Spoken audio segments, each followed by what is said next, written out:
Hello বন্ধুরা, আজকে মাছ দিয়ে এবং ভাজা মাছ দিয়ে পেঁয়াজ ভাজা করে রসুন কাঁচা লঙ্কা সবগুলো একসাথে ভাজা করে সুস্বাদু একটা পেঁয়াজের ভর্তা বানাবো। তো আপনারা সঙ্গে থাকুন, কীভাবে বানাবেন দেখতে থাকুন।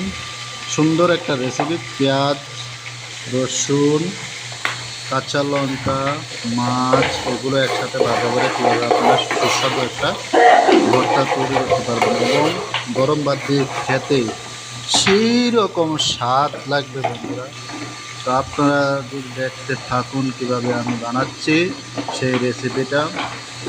এখন বন্ধুরা আমরা কড়াইতে ভেজে নিলাম সুন্দর করে কাঁচা পেঁয়াজগুলো, রসুনগুলো, কাঁচামরিচগুলো এবং মাছ সবগুলো ভালোভাবে মশলা দিয়ে মাখিয়ে সুন্দর করে দিয়ে দিলাম কড়াইয়ে এখন ধীরে ধীরে ধীরে ধীরে আস্তে আস্তে আস্তে আস্তে সুন্দরভাবে এগুলো ভেজে নিচ্ছি।